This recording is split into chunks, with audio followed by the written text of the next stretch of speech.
Alors, on s'installe, on continue à se grounder, en bon québécois, sur notre présence avec Dieu ou la présence de Dieu, du Seigneur avec nous ce matin. Comme nous avons dit tantôt, on va célébrer la Sainte, qui est un événement important dans notre vie d'Église, dans la vie de toutes nos églises évangéliques d'ailleurs. Pourquoi? Parce qu'on veut commémorer la mort et la résurrection de Jésus jusqu'à ce qu'il vienne. Pour introduire cette célébration, j'aimerais que nous surveillions quelques minutes l'histoire de David et Goliath. Alors là, ça va vous sembler peut-être un peu bizarre, c'est quoi le lien? Mais mon but, en fait, c'est de nous transporter dans une histoire qui est assez évocateur pour faire le parallèle avec l'histoire de Jésus, une séquence de l'histoire de Jésus qui touche bien sûr à toute la question de la Sainte, donc la mort et la résurrection de Jésus.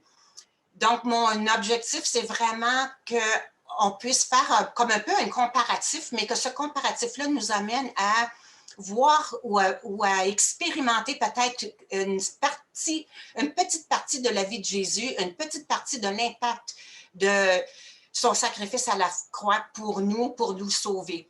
Une petite parcelle de tout cela, son côté humain aussi, parce qu'on sait que c'est beaucoup plus complexe et complet que ça. Alors, ma prière pour nous ce matin, c'est que nous soyons à nouveau émerveillés, touchés, impressionnés et reconnaissants de ce que Dieu a traversé et a accompli pour nous sauver. Alors, Stéphane, si tu veux partager l'écran.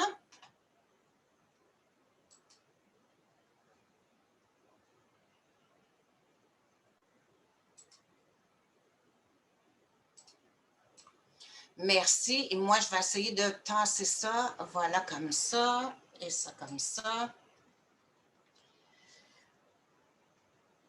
Donc, David et Goliath. On part. David, on le sait, a été choisi par Dieu pour remplacer Saül comme roi d'Israël. On a parlé un peu de Saül il y a quelques semaines. Et on sait que Dieu l'a choisi selon ses désirs. Et Dieu va envoyer Samuel oindre David alors qu'il est au champ. Probablement, on soupçonne que David, à cette époque-là, était adolescent. Et après avoir été oint roi, ben David reprend ses brebis, reprend sa tâche au champ. On sait, d'après les Écritures, que David aurait pris le trône comme roi à l'âge de 30 ans. Donc, il y a quand même une bonne période de vie où on ne sait pas trop qu'est-ce qui se passe. Mais à l'intérieur de cette période de vie-là, on a un texte dans 1 Samuel 17 qui parle d'un événement dans la vie de David, probablement pas très longtemps, pas bien des années après la visite de Samuel. Et ce texte nous parle de la confrontation, encore une fois, entre les Philistins, d'un côté, le versant de montagne, de la vallée, et l'armée d'Israël de l'autre côté, donc qui sont là face à face et qui s'affrontent. Sauf que cette fois-ci, du milieu de la troupe des Philistins, il y a un champion nommé Goliath. Et le texte nous donne une description quand même détaillée, puis ça serait vraiment le fun de rentrer dans les détails. Je vous le dis, là, quand on relit les textes de l'Ancien Testament avec la compréhension que tout cela est en préparation pour la venue, qui est centrée sur Christ, sur la venue de Christ et centrée sur Christ, on voit plein d'éléments vraiment intéressants. Je ferme la parenthèse. Mais je veux quand même vous souligner un détail de Goliath qui nous marque, c'est sa taille. Il y a une taille d'environ 3 mètres.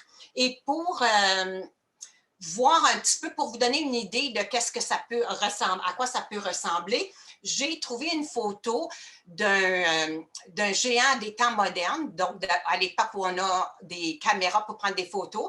Et il s'agit de Robert Wadlow qui Stéphane, tu peux tourner la diapo? Voilà, merci. Qui mesure, c'est quoi, 8 pieds quelques? Et en fait, Goliath mesure pas loin de 10 pieds. Et on peut voir la différence entre Robert et l'ensemble des personnes-là. Et imaginez, là, Goliath n'est pas tout à fait quand même là, un pied de plus. Alors, mettez sur un gaillard comme ça une armure, un casque, une épée, une grosse voix. On peut imaginer qui aurait pu être vraiment impressionnant. Bien, ce Philistin-là, chaque matin et chaque soir, pendant 40 jours, va sortir et va insulter le peuple d'Israël ou l'armée, va les mettre au défi, puis va leur dire, envoyez-moi donc un champion, vous les esclaves de Saül, envoyez-moi un champion, si lui réussit à me tuer, s'il gagne, nous allons nous assujettir à vous. Mais si moi je tue votre champion, vous allez être nos esclaves. Et là, jour et nuit, soir et matin, pendant 40 jours, lance ses défis, insulte. Et Saül et son armée, on lit dans le texte, furent démoralisés et une grande peur s'empara d'eux. Alors, il y a de quoi être démoralisé. Et pendant ce temps-là, David est envoyé par son père pour aller porter des vivres à ses frères. Il y a 3 frères aînés qui sont dans l'armée.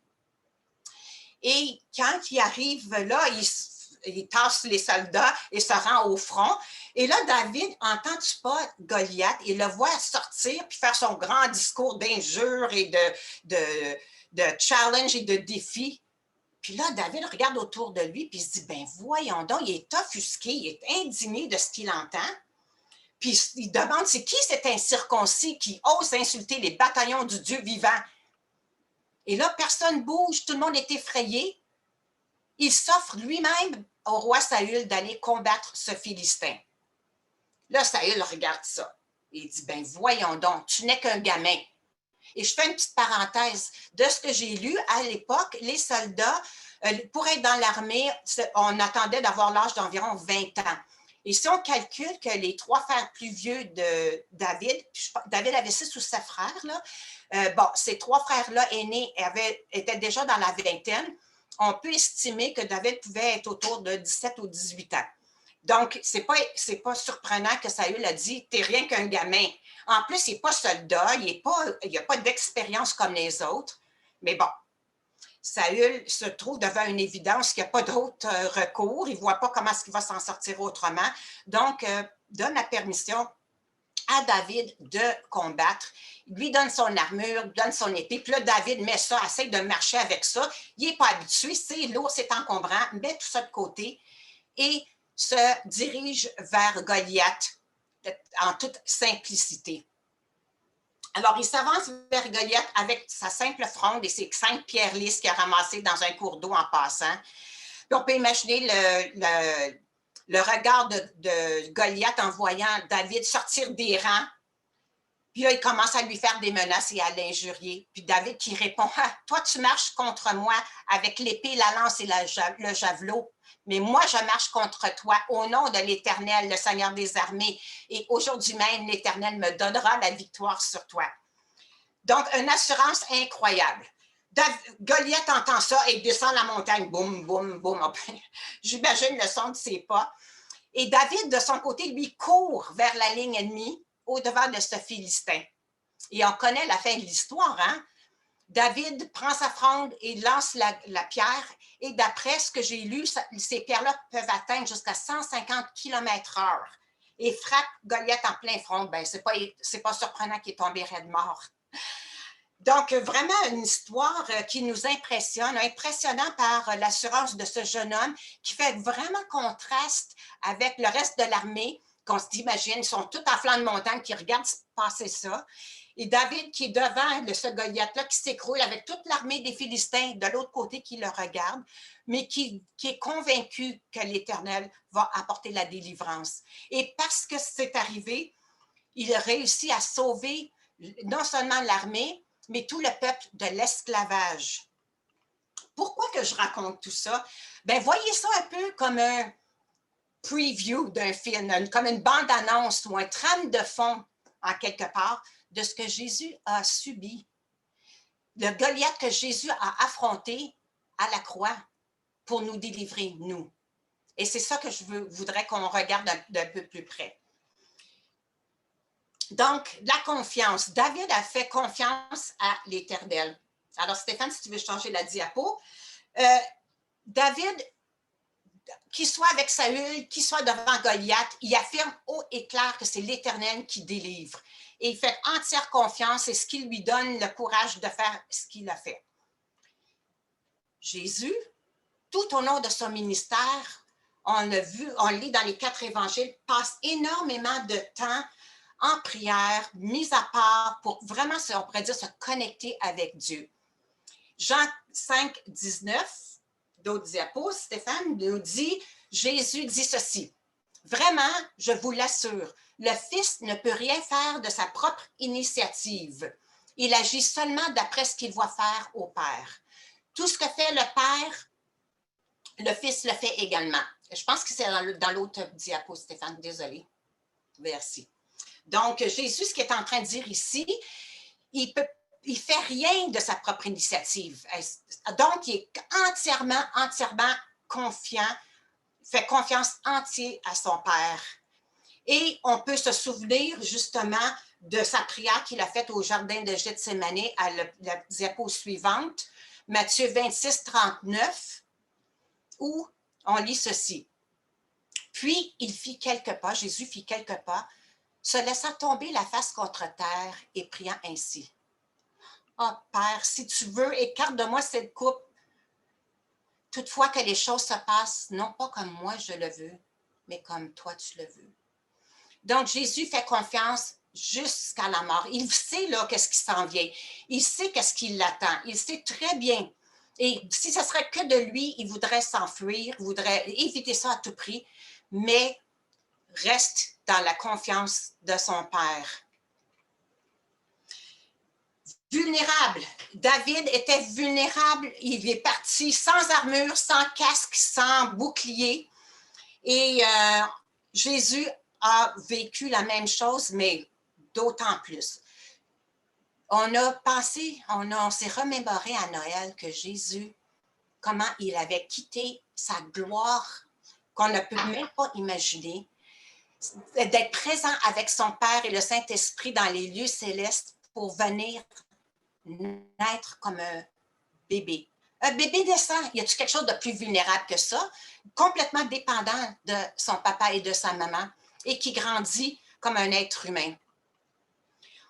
Et le texte dit dans Philippiens 2, 6 à 8, prochaine diapo, Steph, lui, Jésus, il est l'égal de Dieu parce qu'il est Dieu depuis toujours. Pourtant, cette égalité, il n'a pas cherché à la garder à tout prix pour lui, mais tout ce qu'il avait, il l'a laissé.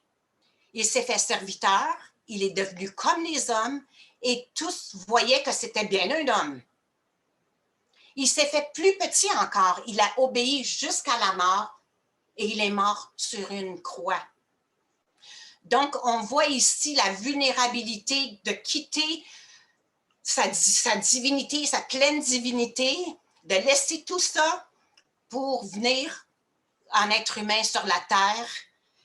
Non seulement qui était un être humain à part entière, mais est devenu serviteur de tous, serviteur de tous les hommes jusqu'à la mort.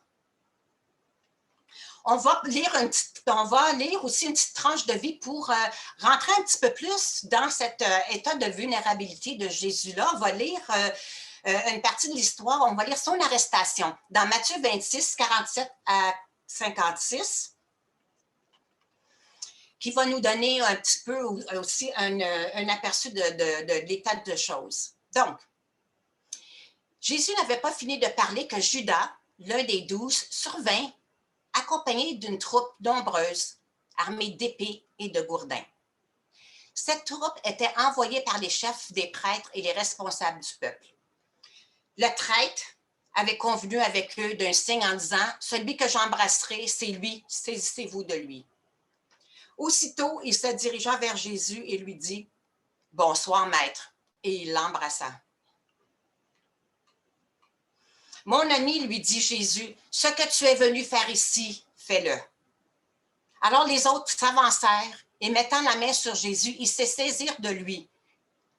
À ce moment, l'un des compagnons de Jésus porta la main à son épée, la dégaina et frappa le serviteur du grand prêtre et porta l'oreille. Jésus lui dit « Remets ton épée à sa place, car tous ceux qui se serviront de l'épée mourront par l'épée. Penses-tu donc que je ne pourrais pas faire appel à mon Père? À l'instant même, il enverrait des dizaines de milliers d'anges à mon secours. Mais alors, comment les Écritures qui annoncent que tout doit se passer ainsi s'accompliraient-elles? Là-dessus, Jésus dit à la troupe, « Me prenez-vous pour un bandit pour que vous soyez venus en force avec épée et gourdin afin de vous emparer de moi?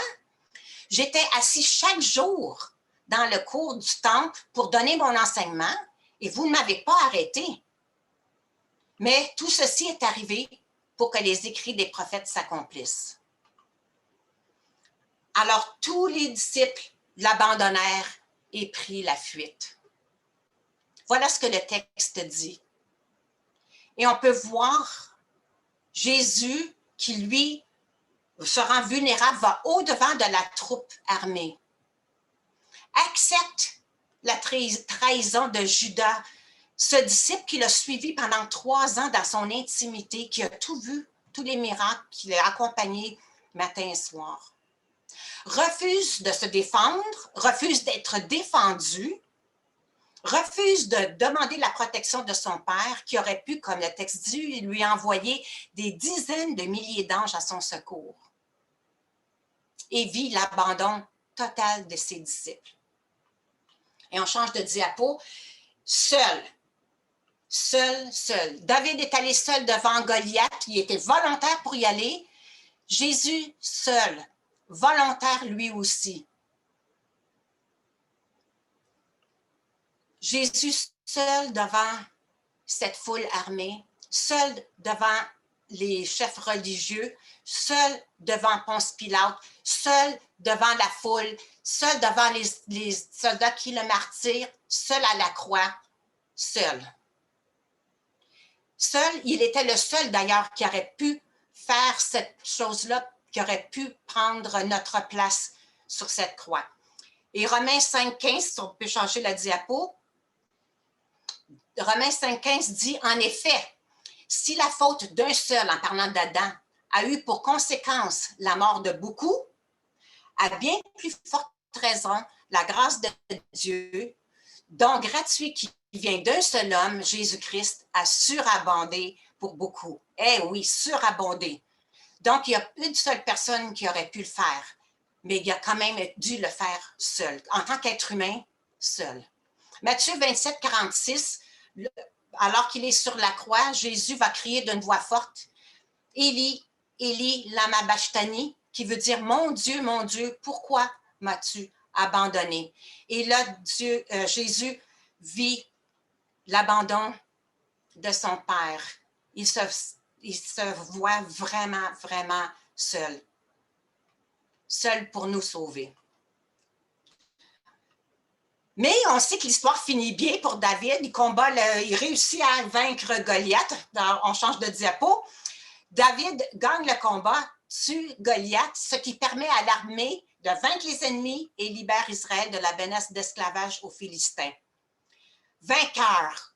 Mais Jésus, il y avait tout un autre Goliath. Tout un autre Goliath.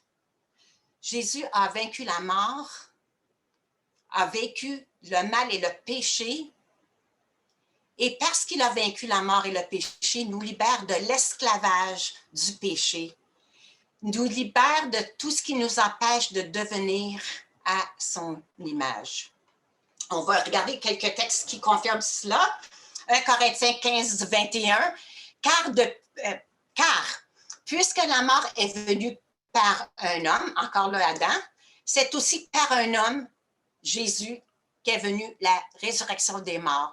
Donc, Jésus a vaincu la mort, ça veut dire qu'il est ressuscité. Il a passé au travers. Et 1 Corinthiens, un peu plus loin, au verset 56 et 57, dit « L'aiguillon de la mort, c'est le péché. Et la puissance du péché, c'est la loi. Mais grâce soit rendue à Dieu qui nous donne la victoire par notre Seigneur Jésus-Christ. » Alors, cette résurrection nous donne, nous aussi, la victoire sur la mort, nous donne aussi la victoire sur le péché. Donc, délivré de la mort, délivré du péché. Et Romains 6, 22 à 23, comme dernier texte. Mais maintenant, étant affranchi, libéré du péché et devenu esclave de Dieu, vous avez pour fruit la sainteté et pour fin la vie éternelle. car le salaire du péché, c'est la mort, mais le don gratuit de Dieu, c'est la vie éternelle en Jésus-Christ, notre Seigneur. Donc, Christ vainc la mort, nous, on vainc la mort et on a accès à la vie éternelle, ce don gratuit. On est libéré du péché et libre de ressembler de plus en plus à l'image de Christ. Et ce qui est merveilleux, on change de diapo, oui, roi et seigneur. David, à 30 ans, devient roi d'Israël. 30 ans, c'est quand même intéressant ça aussi, ce détail, mais bon. Mais Jésus, lui, on le retrouve assis à la droite de Dieu. Donc, il reprend sa pleine divinité, garde son côté humain, mystère qu'on ne comprend pas, mais là, l'Éphésiens 1, verset 20 à 21 nous dit ceci, cette puissance, la puissance de Dieu, en effet, il l'a déployée dans toute sa force en la faisant agir en Christ lorsqu'il l'a ressuscité et l'a fait siéger à sa droite dans le monde céleste. Là, Christ est placé bien au-dessus de toute autorité, de toute puissance, de toute domination et de toute souveraineté. Au-dessus de tout nom qui puisse être cité non seulement dans le monde présent, mais aussi dans le monde à venir. Donc, ce Jésus qui a pris un corps humain, qui a vécu une vie et une mort humaine, est le roi des rois, le Seigneur des seigneurs, assis à la droite de Dieu dans le monde céleste. Donc, on change de diapo. En résumé, Jésus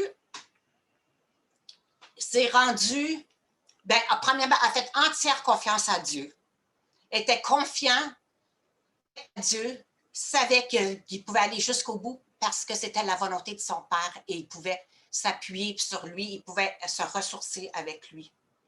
Il s'est mis vulnérable, il s'est laissé injurier, il s'est laissé mettre à bord, il a vécu toutes les souffrances, il a gardé sa vulnérabilité volontairement. Il a été souffrant, il est mort sur la croix pour nous volontairement et il a vaincu la mort, est ressuscité et est devenu roi et seigneur de tout l'univers. Et c'est ce que nous allons célébrer ce matin. Donc, nous allons maintenant passer à la scène. On va garder ces éléments-là en tête. J'espère que vous avez votre pain et votre jus. Stéphane, si tu veux changer la diapo. Merci. Alors, je vous laisse vous placer. On va prendre quelques instants juste pour se déposer suite à cette histoire. Et par la suite, je vais poursuivre. Alors, on va prendre juste quelques instants pour s'arrêter. Prendre conscience que ce même Jésus qui a confronté ce Goliath qui est la mort, le péché, est ici avec nous.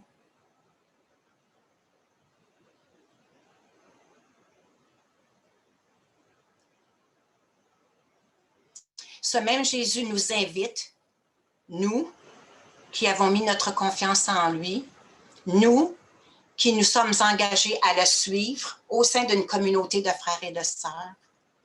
Il nous invite à sa table pour nous rappeler son sacrifice et célébrer sa victoire. On va lire le texte dans Philippiens 2. On revient sur le texte, mais on va le lire un petit peu plus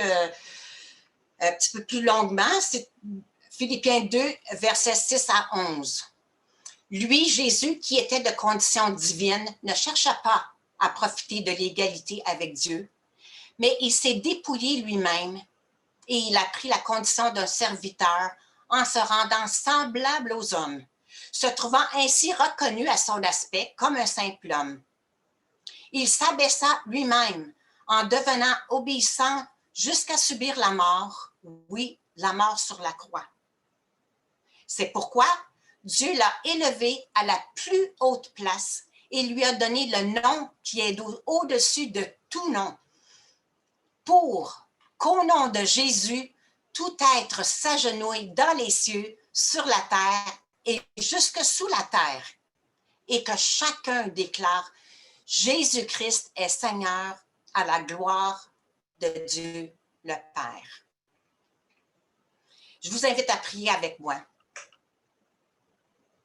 Jésus, Seigneur, Sauveur, toi qui s'est dépouillé, qui s'est rendu vulnérable, qui a pris un corps humain pour subir, pour vivre la vie d'un être humain, pour faire face à la mort pour nous, par amour pour nous.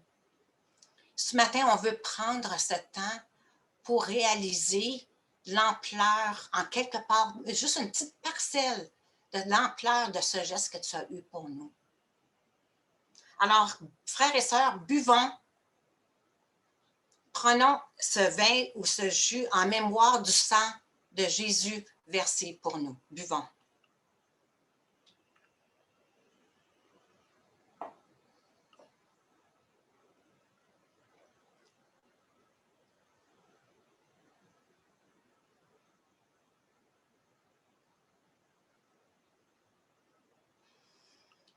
Seigneur, toi qui as été serviteur de nous tous, qui a donné sa vie terrestre, sa vie complète pour nous.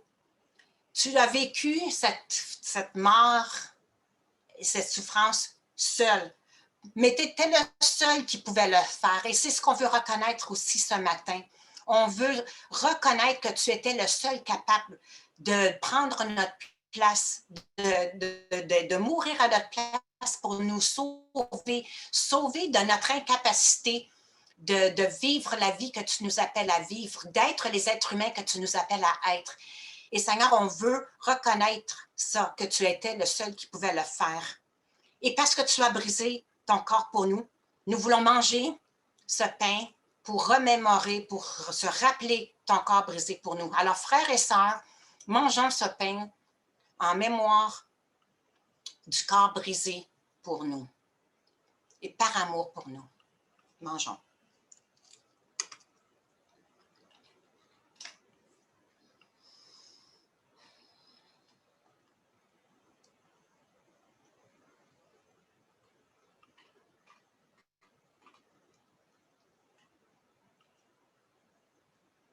Seigneur, tu as triomphé. Tu as vaincu la mort, le péché qui nous rend esclaves, qui nous empêche de devenir à ton image, d'être pleinement humain, comme Dieu l'a voulu dès sa création. Et c'est pourquoi ce matin, nous nous remémorons ces souffrances, mais nous célébrons aussi cette victoire. Et c'est pourquoi ce matin aussi, nous voulons nous incliner devant toi, devant ta présence, pour proclamer haut et fort que tu es Seigneur, que tu es notre Seigneur, à la gloire de Dieu le Père. Toi qui vis en nous par ton esprit, toi qui sièges à la droite de ton Père dans le monde céleste. À toi soit la gloire pour les siècles des siècles. Amen. Amen.